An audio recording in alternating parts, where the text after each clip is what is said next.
What is up, everybody? Yes, it is Sunday, and you know what time, what day that is? It's motherfucking podcast day. And as you can see, we are going live again. We've had quite an increase in viewers, so until that stops, might as well fucking keep rolling. What do you boys say? Love the live show. Yeah, and as you notice, if you are live, that we do have the handsome Mr. Kyle Kaler back with us. Good to have you back in studio, brother. Good to be back. Yeah, I know you've had a 2-week hiatus, so I was wondering if you actually knew how to get to my house again. But no, it's always glad to have you back, and of course, week number 3, our special guest, Mr. Chris Reed, and we're gonna talk some Big 10 fucking football. And if we do have some time at the end, ladies and gentlemen, I do want to go over quite an interesting finish to the World Series game last night. Just because of the randomness of it and what it means to the series going forward. And we got Kershaw going tonight. Is he going to spin another gem? Is he going to fall on his dick again? Who knows? But yeah, let's get it kicked off. 2Ks, do you have the scoreboard up for the Big Ten by chance? Yes, I do. I think it's fitting. You talked about falling on your dick. We should probably start with Michigan State. Yeah, that's exactly where I was going to go because I thought that my buddy over here would be excited to talk about that. Michigan State was one of the wild cards going in because it's a new coaching staff, and I'm sure with the just the overall situation of everything, I'm sure they didn't go through. Obviously, no one had a spring game. So I'm sure that I'm not even sure they practiced. From the looks of the game, they didn't. So, but yeah, just to get into some of that and see what. I'm pretty sure no one expected Michigan State to win or to lose. Excuse me. Yeah, I believe last week my direct quote was, "Rutgers should go to 8-man football." Yeah, I'm pretty sure it was something close to that because, but you know what, like I said, in fairness, and I'm definitely not giving Michigan State a pass here, but in fairness, I mean the lack of preparation obviously showed, and what did Rutgers break, like a 132 game consecutive streak of not beating a conference team or some shit like that? And we talked about it last week, Turbo, that Rutgers has Greg Schiano back, and Greg Schiano's a good football coach. He left Rutgers to try his hand in the NFL, and like a guy like Nick Saban, he couldn't cut it in the NFL, and obviously he's an excellent football coach, and I think Greg Schiano, obviously not Nick Saban, but is a good football coach. Absolutely. Yeah. I mean, he put the Rutgers on the map. I mean, back when they were still in the Big East, ACC. I don't even know what conference they were a part of at that time, but he's the one that put them on the map. I mean, they were a top 25 team, and they were there. They were consistent under his tenure there. So there's a reason why he had an opportunity to go to the NFL. It was because he's a damn good coach. So him going back to Rutgers, I mean, I'm not saying that they're going to be, a powerhouse team because they're in the Big Ten. So I mean, obviously it's going to be very tough going there. But they're going to win football games. They're not going to be the joke of the conference like they have been pretty much since they've joined. And pretty much since he left. Yeah. Pure absolutely. Michigan Angler says Rutgers after losing 23 straight against the Big Ten. So it wasn't 173 like I said. So. Hey. But I'm sure it was pretty close. I'm sure it's pretty close. But if you added up the combined scores of how they lost, imagine those few that they lost 70-0, maybe they account for 2 or 3.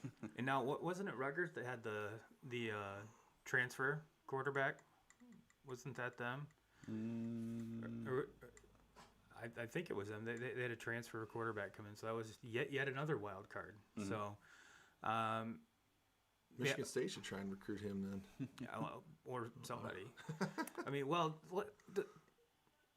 didn't Lombardi start for Michigan State? So I mean, that has to having the last name Lombardi has to give you at least 14 points.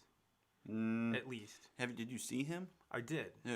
I don't know if I've ever seen such a scrub looking player at the college level. At the D1 let alone in the Big Ten. Big Ten. Yeah.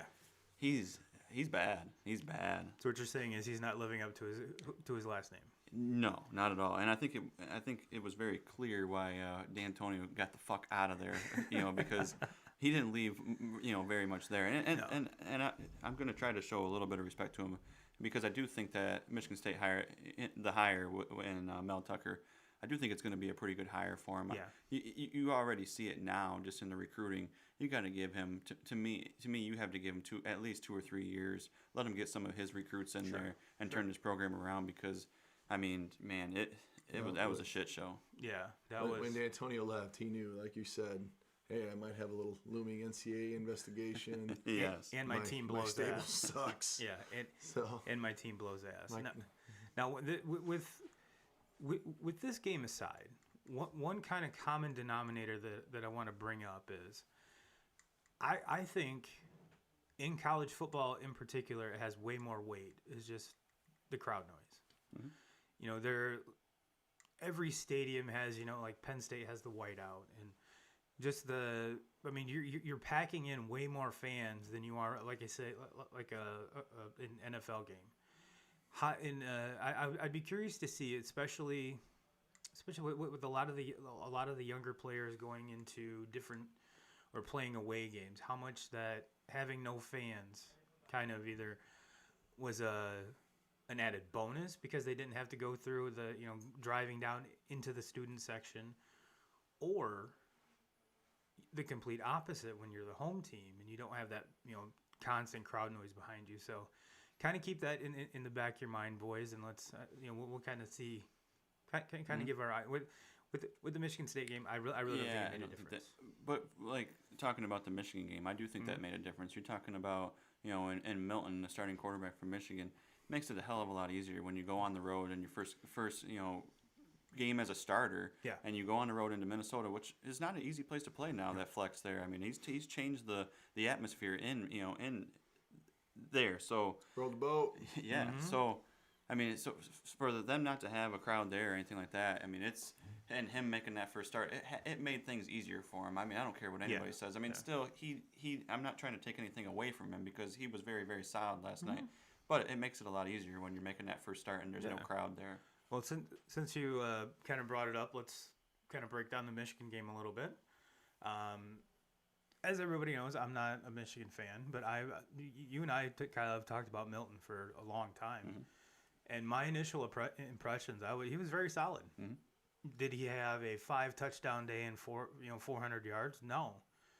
But he looked very poised. The game seemed to not be moving fast.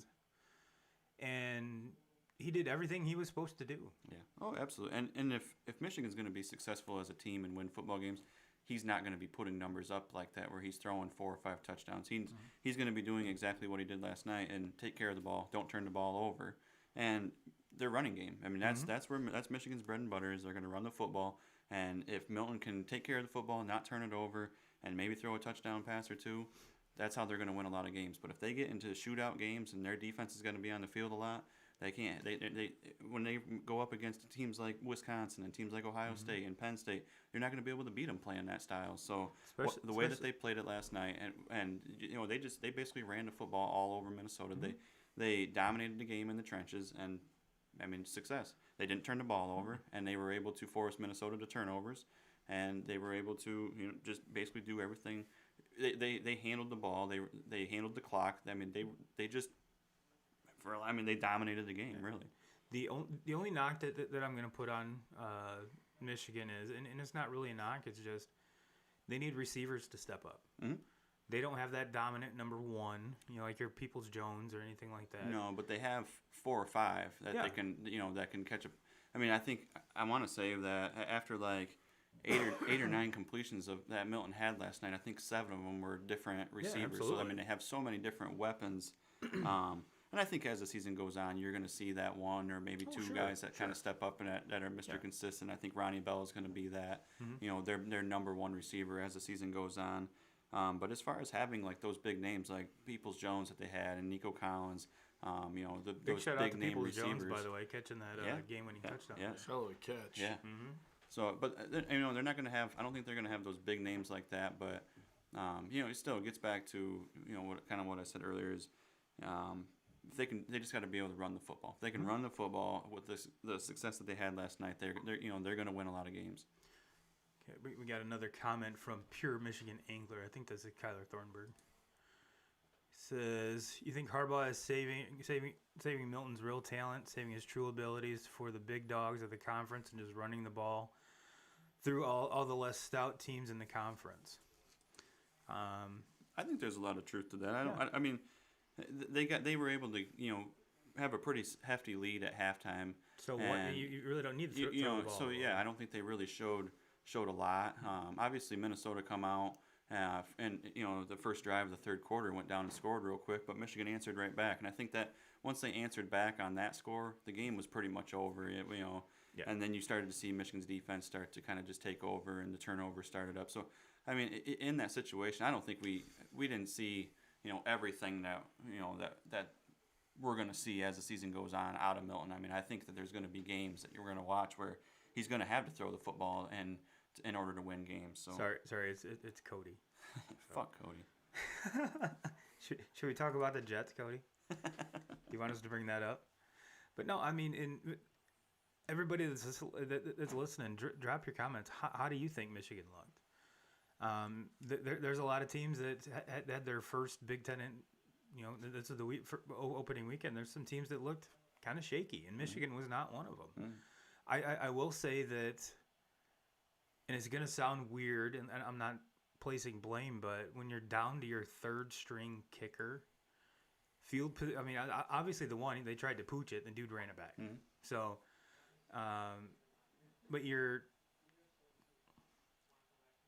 not having that kicking game, is field position. Mm-hmm. And thank goodness it didn't come down to a field goal, because good Lord, that would have been... Well, shit, he was a better kicker than the guy kicking for Michigan. I mean, if there's anything that you can take, any negative that you take out of that game as a Michigan fan, it's special teams. Yeah. You give up the block punt that obviously led to a score right at the beginning of the game, and then you missed 3 field goals. I mean, special teams, that was about really the only thing that Minnesota can hang their hat on and say, we won in that game. So, yeah. I mean... Cody says that they could have played cleaner on defense. Yeah. I think you can always say that at the end of the day. I mean, unless it's a shutout, unless you don't give up a big play, you can always play better. Well, let's move on from the Michigan game. And Cody what do you think the spread will be next week? Oh God, 35. 35. Yeah. And I hope it's just a fucking ass whooping. Like I hope Harbaugh just runs it up on him. It's going to be. I'd show the little brother who is the fucking little brother. But Cody brings up as a question for us: is Indiana for real? So let's move on to probably the biggest shocker out of all of them in the Big Ten. I don't think anyone in Penn State saw this coming. I mean, it was a very controversial ending. Chris is looking at me weird. It was the game where the went for 2, and all right, so I'm not crazy. You're just looking at me like, no, what I'm the just fuck are you talking about? I was trying to think about their head coach's name. We talked about him last week. Oh fuck, our camera.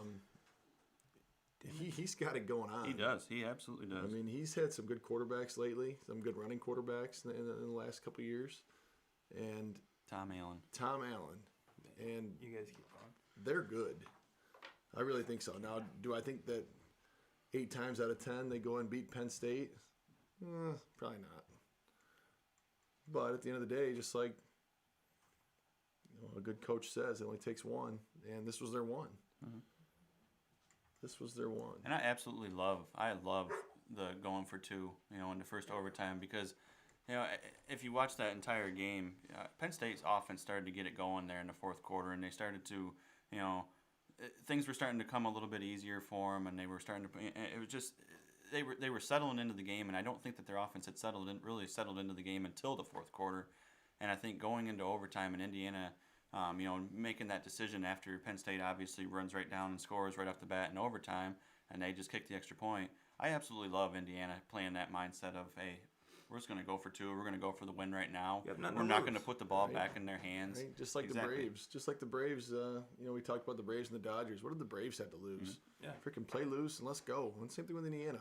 Mm-hmm. You talk to 10 people and not one of them picked Indiana to beat them. No. So let's do it. Absolutely. And I have no problem with the call at all. And sorry for the camera blackout there, but we got it back.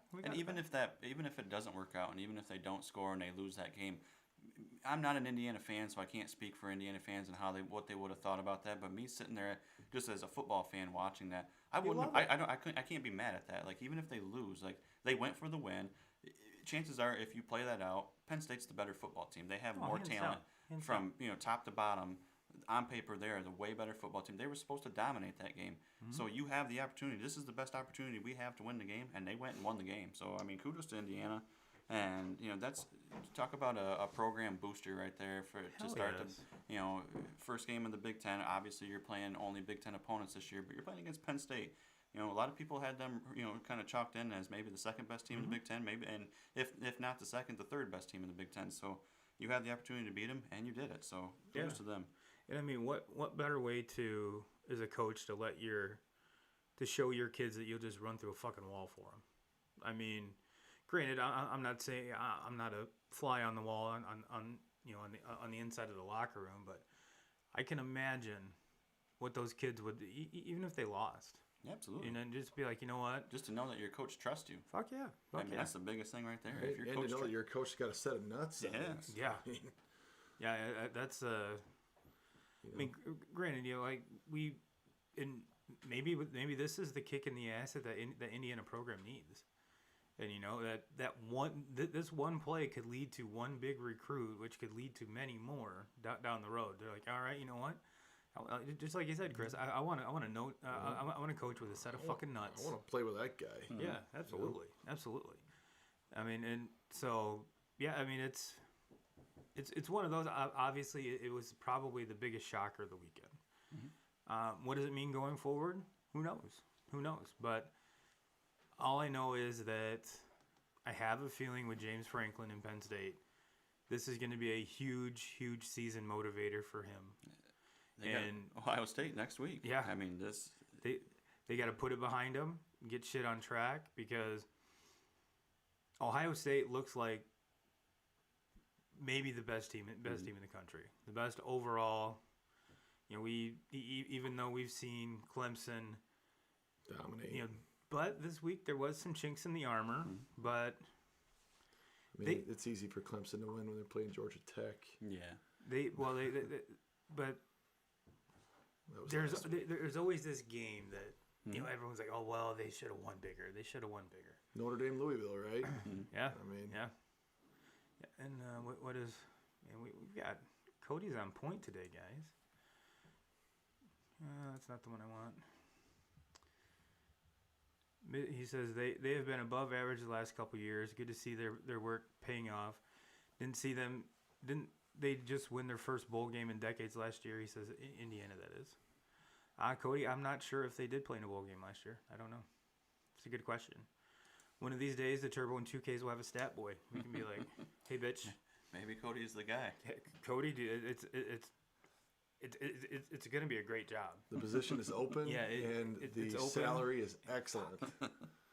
Fuck this camera. If you like to not get paid. Yes, yeah, it is we never said anything about paying, but.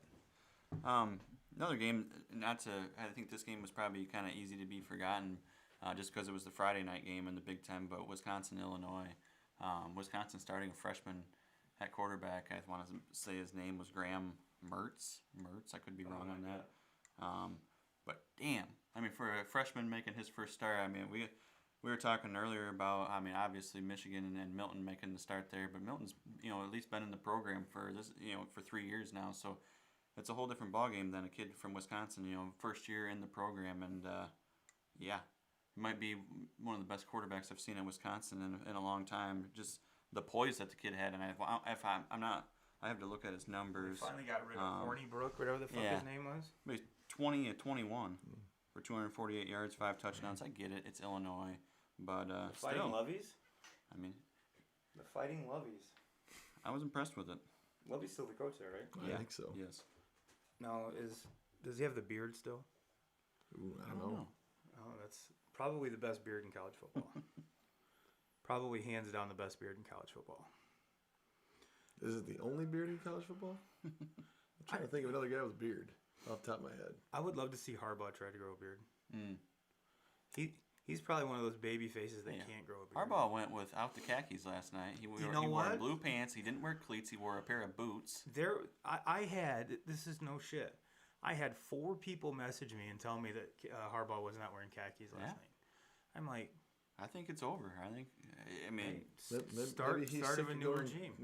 9-4. yeah, everybody's teasing his goddamn khakis, and he's moving on. Bigger and better things. Boots, work boots. Hey, putting in work. Yeah. Putting in work.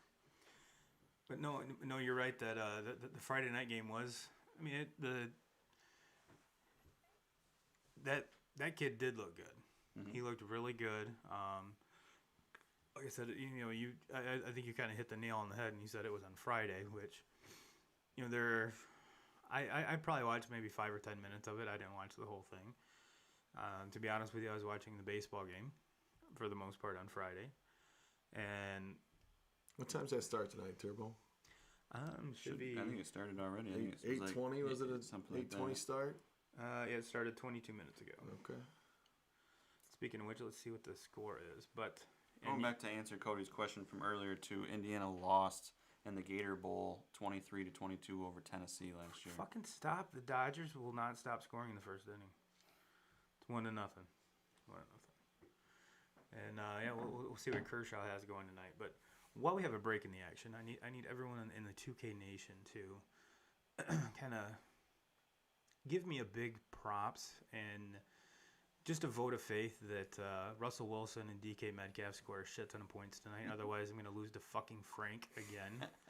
This will be 3 times in a row. And yes, I have lost 1 game, and he has won 0 games. So give me a little, just a little bit of props. No, don't do it. Let's Don't do go, it. Frank. Yeah. Let's go, Frank. But Cody says thanks 2Ks. Well, Cody, no, thank you for being in there, and you were the first one that's actually chatted with us. So kudos to you, and I've been waiting to see the reaction when I actually put their comments on the screen. So it's one of the cool things we do here at Turbo and 2Ks because we love you, 2K crew. We love you. Well, 2Ks, what is the next Big 10 game we got going on? You guys ready to talk about Ohio State? I'm ready if you are. I'm ready. Talk about something that really. Fuck you, Tyler Lockett. Did you score a touchdown? No. Oh, that's too bad. Talk about a team that looks fucking dominant. And now I can see why Mr. Fields was a very big proponent of everyone coming back and playing.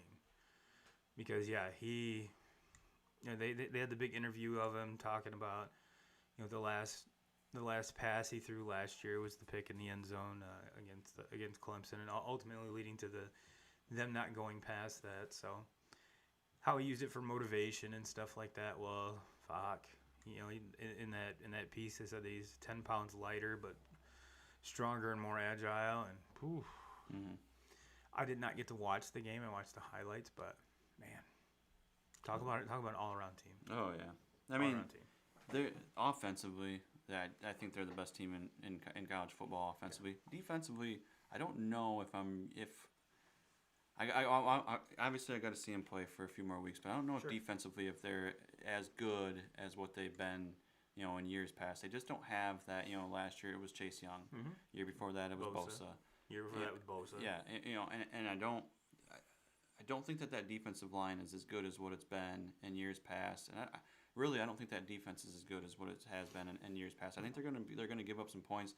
The thing is, their offense can score points, like a goddamn NFL team out there. So, and they're gonna do it without that lead back like a Dobbins or a Zeke or the insert NFL back here. Mm-hmm.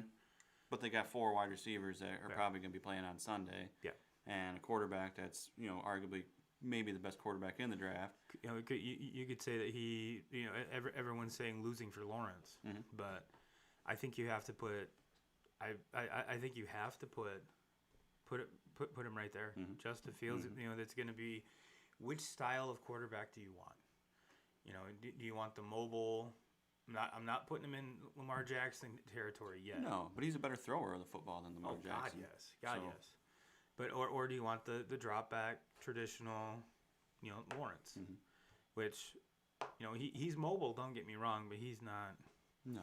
He's not breaking ankles, if you want to put it that way. He's definitely not breaking ankles.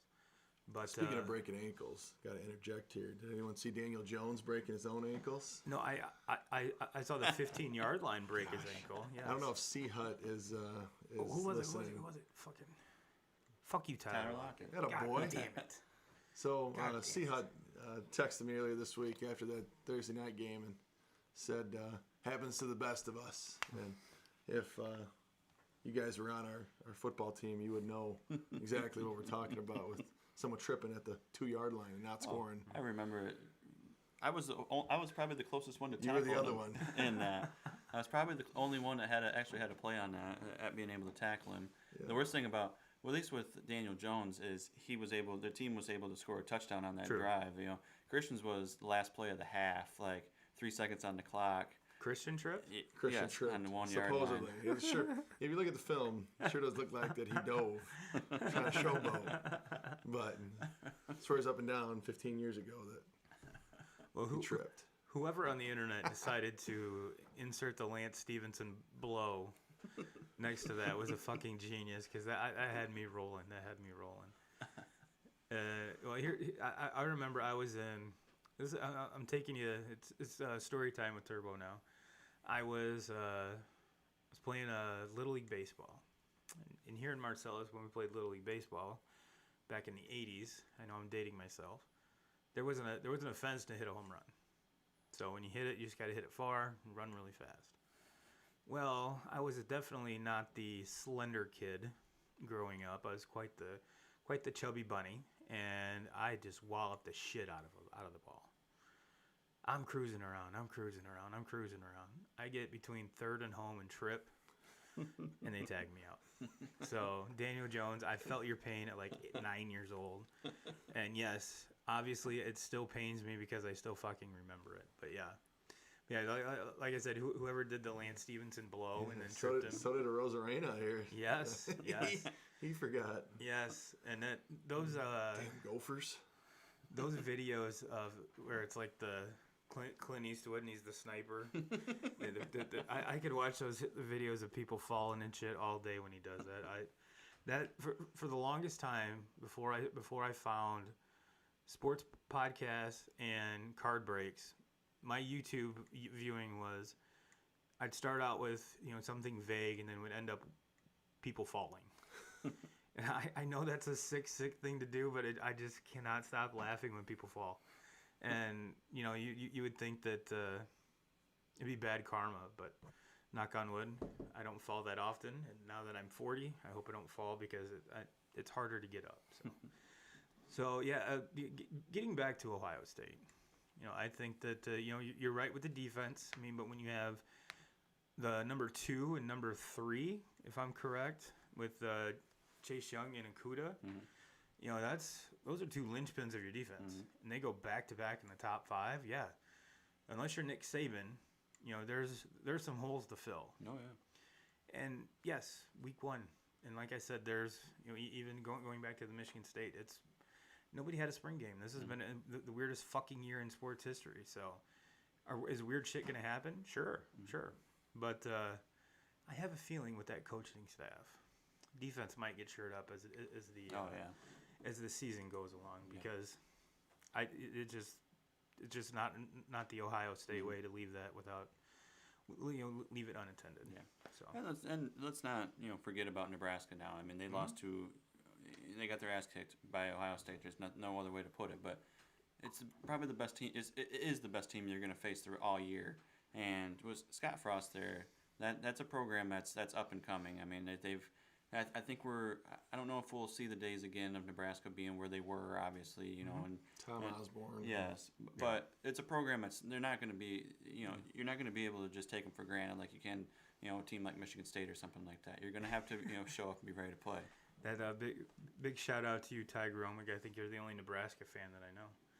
And Cody says 2Ks. Congrats on the whitetail buck deer 2Ks. Thank you, that sir. thing was a monster. Scott, speaking of Scott Frost, I mean, this is a guy that took Central Florida. Yeah. I mean, a school that the biggest school in Florida, if you didn't know that.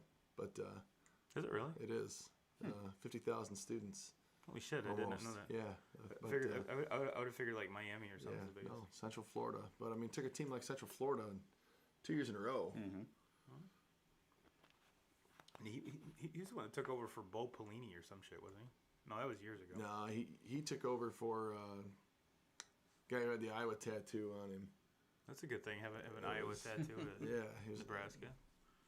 You would think you'd get that covered Brett up. Bielema. You know? Oh Yeah. yeah. Now he's pig sueying down in Arkansas, right? If I remember I correctly. think that's correct. So, did we cover all the Big Ten games? I feel like we're missing some. We're missing some. Purdue beating Iowa. Yeah, I mean, yeah, that was kind of a shocker. Yeah, absolutely. We Kind of a shocker, but Iowa is embroiled in a huge scandal. That's true. I mean, there's a lot of black clouds hanging over that Iowa program with Kirk Ferentz and his son Brian. You know, obviously with our the social climate, they were accused of not treating their African American players with respect. I forgot about that, to be honest with you. It's a big deal. Yeah, I totally forgot about that. There's 8 players that are demanding $20 million from the Iowa program and Kirk Ferentz's resignation. Yeah. So imagine trying to go play some football with that hanging over your head. Yeah, Especially those kids. These are 21-year-old kids out there. Yeah. Yeah, that's definitely not what this, especially in today's climate. Fuck today's climate. Anytime that should not be the case. With any student athlete or any person. Period. But yeah, you and I sat here and talked last week about how just kind of Iowa's always been that. They're just kind of the linchpin of the Big Ten, right? They're never terribly good. I mean, they're always good, but they're never bad. And they always have that. They always have that upset. one big win. Never Whether bad. it's a couple years ago they beat Ohio State, and then I can remember multiple times where they beat Michigan back when, in the Lloyd Carr era. And it's always when there's a hot team in the Big Ten that looks to be that. Take this year for instance. That one team that's on a roll trying to, upset that Ohio State or to get a spot in the Final Four, and they just I don't know if it's that big team overlooking Iowa or they just have that team's number that week. But man, that just seems like they always have that one upset in their back pocket that just fucks everything up. And Chris, both all of us, when it comes to Big Ten football or basketball, it just seems like they beat the shit out of each other. And this is just one of the products of that is that they you can never take a game for granted. Nope, never not take even it. Rutgers. Nope. No, yeah, especially when you're Michigan State. Not even Rutgers. The last game in the Big Ten I don't think we've talked about yet is Northwestern Maryland. Northwestern just had their way with Maryland. Maryland's going to be that team. I think Michigan State probably might be able to get the best of them this year. Do they have them on the schedule? I hope so. We sure talked they about do. that last week about Pat Fitzgerald and the job that he's done. I mean, obviously he's in the contention. I don't think he'll take it, but he's in contention for the Falcons' job. They've talked about him wanting to take over the Falcons. I don't think Pat will go. I think his loyalties are at Northwestern. I hope so. Northwestern guy through and through, and it's really good for I think the Big Ten to have a competitive Northwestern because Northwestern is obviously the best school academically in the conference, and they're an honest, good school. Yeah. So Yeah, and playing at Northwestern is one of the hardest places to play. That's what I was just going to say. They're another program kind of like Iowa. It seems like when the season's over, they always have like that one big win against, one of a very legit Big Ten opponent, and they just happen to win that game, and they have no business probably being in that game, but somehow, some way, they find a way to win it. I think if Pat Fitzgerald could recruit a quarterback that was like a really good I think they would be very good. Oh yeah, I mean, If you're a top something quarterback, probably not thinking about going to Northwestern. No, unfortunately. But for it's Pat. I have a feeling it's one of those programs that if they get it's kind of like the Tigers back in the day. They were kind of all right, and then they signed Pudge, and Pudge was kind of what opened up the free agency window to the Tigers. And Chris, I think you're right, and I think you might hit the nail on the head on something. If they could get, I'm not saying an elite quarterback, but if they could get a quarterback that would make them competitive week in and week out, like a hot shot freshman quarterback that just takes the team by storm. That could propel them to get a lot more recruits, because the foundation's always there. It has been there. Absolutely. They just need that one thing to they've got that big train of dominoes, and they're this far away, and they just need that one quarterback to just dink, and everything just starts falling into place. Because like you and I talked about, they have the training facilities now. I don't know if they're done yet, but there was last year, I remember watching a game there where they were redoing everything. People are excited about Pat Fitzgerald. Absolutely. I mean, he's the real deal. Now, but yeah, I wish we could have hired him at Michigan State. I'm just joking. I like Mel Tucker. We're gonna get it. Well, the thing that you can always kind of hang your hat on with the Pat Fitzgerald team is that they're going to be disciplined. Yep. They know that they're going to have a very solid defense. They have it year in, year out. It's what they're lacking is, just like Chris said, the quarterback and the skill position players. The athletes that you see at Ohio State and that you see at Michigan and that you see at Penn State. That's where they're lacking. The discipline, they win football games because they are so disciplined and because they don't make mistakes on defense. But in order to be consistent and be a consistent team and a consistent contender and stay at the top, you have to have those playmakers. And I just don't know if at Northwestern you'll ever be able to really pull that off. Pat Fitzgerald going to a different program, absolutely. I mean, he can recruit. The problem is, when you're trying to recruit at Northwestern, you can't just bring in every, the type of players that some of these other schools can bring in the conference. So no, they're in the West, correct? Yes, I thought so. Being Chicago, I didn't know Chicago area. I didn't really know, but yeah, I thought they were in the West. We have 3 people watching us. Oh man, I'm getting nervous.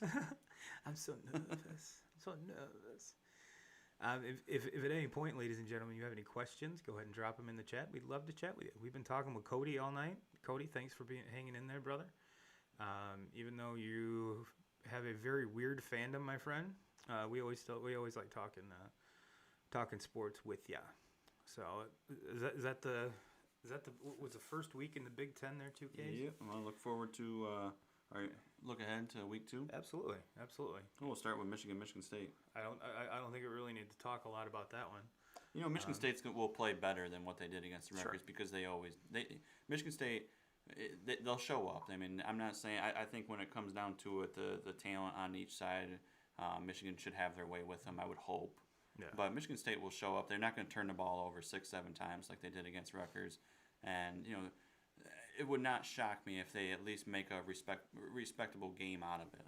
Have they set the line for that yet? Let's look ahead. Cody says, at least I'm a Michigan fan. Well, right now, Michigan by 26.5. I take the game's going to be a lot more than that. A lot more than that. If you're betting to cover, take that one, because I guarantee it's going to be at least a 35-point game. At least. But that's just me. But what's the... And that game is noon on Saturday, correct? Yes. That's what I thought. Penn State, Ohio State also. Penn State, correct? Ohio State. That'll be the game of the week. Marquee matchup. And as far as the Big 10 goes, is that at the Horseshoe? It is no. It's at Happy Valley. Who does Indiana have? Indiana has Rutgers. Better look out for those guys. Okay. That actually might be one of the more game. One of the more compelling games of the week for sure. Now that all right, guys, let's not jump on Rutgers like they're a fucking team to beat. Jumping on the bandwagon. Sneaky team, like. Jumping on the bandwagon. But getting back to the no fans thing, I think that playing in Happy Valley with the whiteout, because I have a feeling that that's going to be the nightcapper, the 7:30, and Happy Valley, a whiteout. With that place can get rocking, and I'm not saying that Fields has a hard time playing in a very ruckus environment by any means, because he's definitely had some big games under his belt, but you never know. It could come down to a false start or something because of the crowd noise. So who knows? Because what did Cody say here? There's no fans, right? Yeah. Cody says, I think it'll be closer just because of the rivalry aspect, players playing harder. Maybe maybe brings up a good point. Maybe Michigan State overlooked Rutgers on looking forward to Michigan. So you might have a point there, but I don't think so. Yeah, I mean, I'm not buying that. Just the only reason I say is Michigan State. I don't think they're overlooking anybody. No. Go after the team that we've seen the last couple of years there. Man, I'm fucking having a good time bashing Michigan State. Well, you know what? It's kind of nothing I can do about it. I'm just gonna sit here and take it. Yeah. Well, I think he's smiling because he actually has something to smile about, considering his Cowboys blow complete ass. Yeah. So he wasn't smiling last week when I showed him the 5-year anniversary of the botched punt. The botched punt, yeah. No, that is one of the that's probably the only thing watching sports that's ever brought me to tears was when I watched that game. Michigan. Michigan didn't dominate the game, but Michigan was leading the whole game. I mean, it wasn't like they deserved to win. Oh yeah, I mean they were the better team. But Jalen Watts Jackson said, "No way." Yeah, and he was willing to break his hip over it or something like that. Ended his career over that. But I guarantee you, for him, that was worth it. He's a cult hero. That motherfucker will never pay for a drink in that town ever again. Hello, and shouldn't have to. Hello, my name is Jalen Watts Jr. Oh, here, we have a table for you. By the way, I'm projected 170 to 167. So keep your fingers crossed. 2K crew. Killing it. So what's the next game on the docket? We hit kind of the two big ones then the Indiana Rutgers game. One that I think Wisconsin Nebraska. I think Wisconsin will win it. Yeah. But that'll be a good game. Nebraska. I think Nebraska's better than what people think. Obviously hard to judge an opening against Michigan State or Ohio State. Yeah, absolutely. And you know what? There was some things watching Nebraska. They had two different quarterbacks. Actually, one of them being a true freshman and another McCaffrey brother. I mean, shit. How many keep McCaffrey on rolling brothers all these McCaffrey brothers out there. I think there's 3 of them total. Because that's not the same McCaffrey that was at Michigan. No, correct? no. Dylan transferred. Yeah. And I'm not sure where he's transferred to or if it's even finalized at this point. I was saying, last I knew he entered the portal. Yes. But he's sitting out this year because he didn't do it in time. Yeah. So I don't even think he's joined a program yet. No. And this kid is a true freshman there, and he's the backup to Martinez, who's been the quarterback there for a couple years now. Fuck you, Tyler Lockett. Did he score another one? 18. No. Oh, that's Greg Olson. Greg Olson. I saw. He must have been high-fiving Tyler Lockett. Never mind. That's really Well, unfortunate. fuck you for high-fiving Greg Olson, Tyler. Yeah, fuck you. Go sit on the bench and let DK score some points. But I was impressed with Nebraska's offensive line. I thought that their offensive line they were actually in that first half of that football game. They were getting a little bit of a push on Ohio State and were kind of having their way with them there for the first couple drives. It was so, and then obviously you just the talent starts to take over and the athletes that Ohio State has just started to take over the ball game. But I think Wisconsin's obviously the better team. I'm not picking Wisconsin to lose this game or anything like that, but I think it's going to be a better than what the experts think. Now, before we jump into the next game, we talked about the kind of the impact of not having fans. Now, this is something that once when college football started, Kyle, I think you and I talked about this, and pretty much the lack of cupcake games, tune-up games, stuff like that is going to impact. And getting to the point that we've already talked about is the Big Ten beats the shit out of each other, top to bottom. They're probably the most competitive division or competitive conference. I think the lack of kind of tune-up games is going to hurt the Big Ten teams more than any other teams. Mm-hmm. Because, I mean, you're having big games right out the gate, and you don't. There's nothing tried and true. And it's going to be, in my opinion, the Big Ten coaches this is probably going to be the hardest year to coach ever. No spring games, no tune-up games. Oh, practice. No practice. You know what? Fuck it. Grab your shit. We're going, and we're doing it today. You know, that's that. And for how long have these kids been apart? I mean, Yeah. even when there's not practice in a normal year, I mean, you still have all these kids are going to school and they're all together and they're all in the same area. So you know that they're going through reps and, Sure. and being together. And with everything that went on, I'm sure everybody went home for a long time, you know, and everybody wasn't. I mean, they're not all just going to stay right there on campus and keep working on football. Everybody was going home and, Sure. and being apart. So, you know, yeah, and this goes for every conference in it, but for the Big Ten especially, starting as late as they have. Mm-hmm. I mean, And Cody says true. Bottom halves of ACC and SEC are cupcake teams. Yes, I will agree.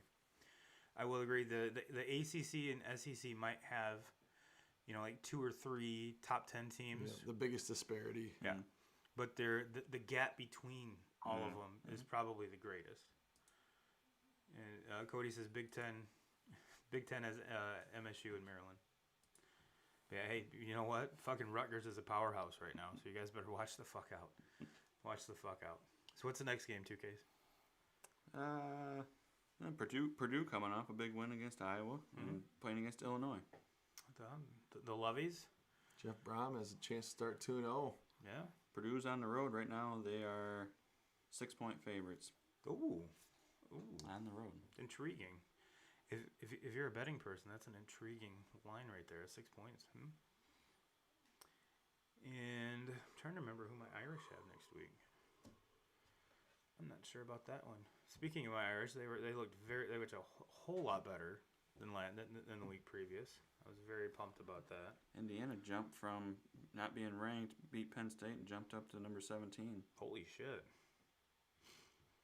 They're on the road against the Rutgers next week as 12.5. Looks like my Irish are at Georgia Tech.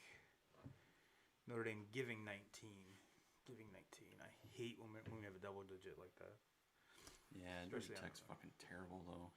They're Clemson beat them with a second-string quarterback in the second half. Yeah. You know what? They're 7 or something. They're terrible, but you have to remember this is their first year of having like a passing offense instead of the triple option, which I'm pumped to see that because I hate watching triple option football.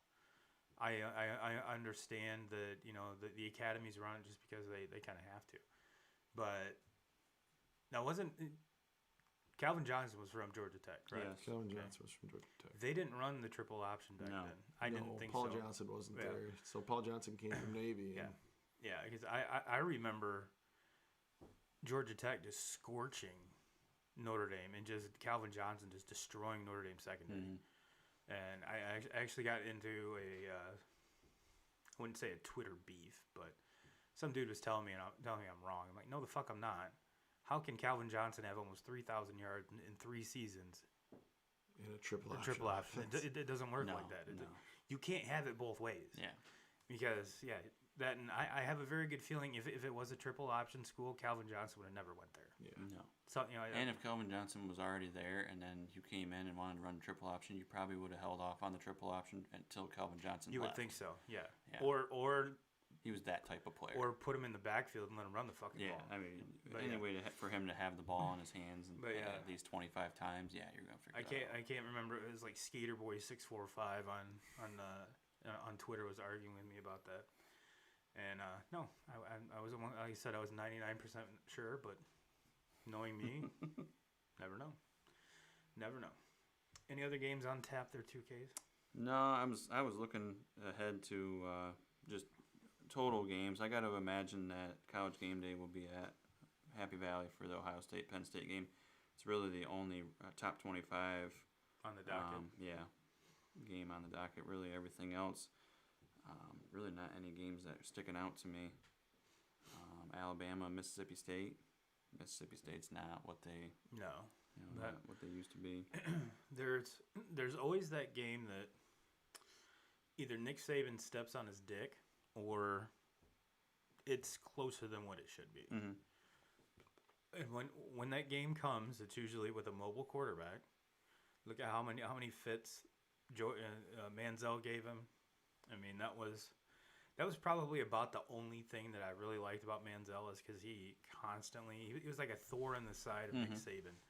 And anyone who's a thorn in the side of Nick Saban, I love you. I love you Oh, because absolutely. I'm not a. Nick Saban is probably one of the nicest people when you get to know him, but I don't know him. I don't know. And until they ended up taking that touchdown back.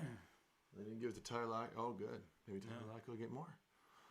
Yeah, if you're wondering what the fuck we're talking about, we're watching Sunday Night Football, Seattle at Arizona, and We all have a little bit of riding on yeah, Seattle receivers. yeah, and I mean, it's probably, to me, this is an excellent quarterback on quarterback comparison here. I mean, you've got Russell Wilson's kind of established the standard on how a shorter, more compact quarterback plays, and you've got Kyler Murray, who's pretty much trying to go right in his footsteps. So I have a feeling this is going to be a very, very good game, and it actually might come down to who has the ball last. But I did see that DeAndre Hopkins was questionable, so I'm not sure if he's playing in the game yet. So Speaking of injuries, Alabama, Jalen Waddle. that was, and what kind of irked me about that, and I'm actually glad you brought this up, and it's gonna kind of tie into me and Nick Saban, and what I don't like is correct me if I'm wrong, he broke his ankle bringing a touchdown or bringing a kickoff out of the end zone. Mm-hmm. Yeah. And at halftime, Saban was giving an update to the sideline reporter, and he goes, "Yeah, normally we don't bring the ball out of the end zone. It's kind of sad that it happened that way." I'm like, can you have a little bit of fucking compassion? Yeah, dude? that's a conversation that you have in the locker room. It's not Exactly. something that you take public.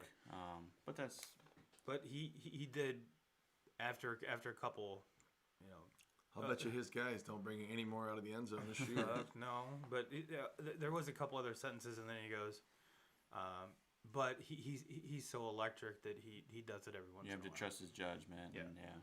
But that's not something you fucking bring up after a dude breaks his ankle. Mhm. Come the fuck on. But he's earned that right to kind of be that arrogant asshole. Yeah. And I mean, because if you win, it solves everything. It doesn't matter how you are. If you win, especially in Alabama, if you win there, everybody's gonna love you. So, Roll Tide. but if Saban was losing games and he wasn't in the top 5 or top 4 playing in the playoff every single season, yeah, you're not gonna get away with making comments like that. Hopkins is playing, by the way. But no, you're right. And then but you know what? That's not gonna stop me from calling him out. Not that my Turbo's opinion matters, but who knows? Who knows? But yeah, that's I was actually glad you brought that up because I was just like, what the fuck, man? One of your top receiver breaks his ankle. Oh, that's why we normally don't bring it out of the end zone. Shut the fuck up. Shut the fuck up. Well, if there's no more Big Ten, we have to talk about how the World Series game ended last night. And for those of you that didn't watch the game, I'm sure you've seen the replay, but I have never seen any game end like that. 2 errors. Let alone a in World one Series play. game. And what? I saw somebody call it double Buckner. Well, for one, how many RBIs can you get with 2 fucking outs? Mm-hmm. Mm-hmm. The answer to the question is all of them. Yeah. You talk about and it pains me to say this, but man, the Dodgers can fuck. We've known the Dodgers can hit. We know the Dodgers can pitch. And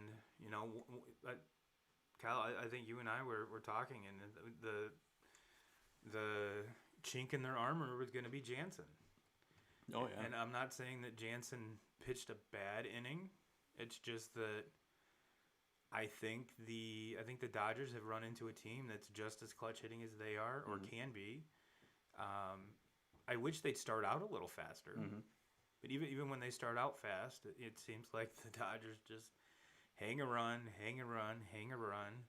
And I tell you what, all of you youth coaches out there, you guys should totally look at how the Dodgers are doing this.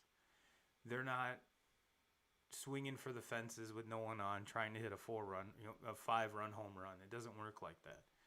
Station to station, hits to hits, stringing some hits together, maybe hit a bomb, So all of you youth coaches out there, these guys are putting on a free fucking clinic for you that you should be running and using, clipping videos and giving them to your kids, because this is how you play baseball. Now, on the other hand, the Rays, they're relying, well, I really shouldn't say that because Corey Seager's hitting a home run like every fucking inning. Yeah. And, Yeah, speaking of DeAndre Hopkins. yeah, there's D-Hop right there. And the Rays are relying a little bit more on the home run. And for just as hot as Corey Seager is, Mr. Arozarena has come out of nowhere. And this kid is hitting the cover off the ball. Now, granted, for the first couple games of the World Series, was kind of idle. But, man, has he come alive right when that team needs him. Right when that team needs him. And, wow, this is one of the, there's so many people talking about how this might be the ratings for this might be some of the worst ratings in World Series history, and I think it's shaping up to be one of the best series that I've seen in a long time. And one of the coolest parts too is you have one of the highest payrolls and one of the lowest payrolls. And it's kind of neat to see how obviously the different teams are put together. And just overall, I think it's a hell of a series. Absolutely. You have like that. You have that old style baseball team like the Dodgers, where you have a bunch of you have a few table setters, but then you have guys that just hit the ball out of the park, hit home runs, drive in runs, and then you have that new style team in the Rays of we're going to take everything by analytics. And speaking of which, it's 3-0 right now. We're gonna play the analytics game. We're gonna play the bullpen game. We're gonna pitch. How many different pitchers have you seen the Rays throw out there in games? And all of them. With this new style, so it's very exciting to me as just a baseball fan. You're seeing, what worked for so many years with what the Dodgers are doing to what all major league organizations are trying to kind of go to nowadays in this newer thing where we're following analytics and we're playing, kind of the numbers game with it instead of just throwing out the we don't want to steal bases. We want to play that, we don't want to try to take extra bases because we got guys on our lineup that can just hit the ball over the wall. So we want to make sure that we don't run ourselves into outs. We want to have everybody on base and then allow the guys like Justin Turner or Cody Bellinger or anybody like that to step up and hit that 3-run home run or the grand slam or anything like that. So you're seeing just the two styles, the way that it's going together. That's what's exciting to me. And obviously, it's hard not to root for the Rays. Like just that, the Dodgers infield is worth more money than the Rays entire organization. So it's like that's where, it's hard not to root for a team like that.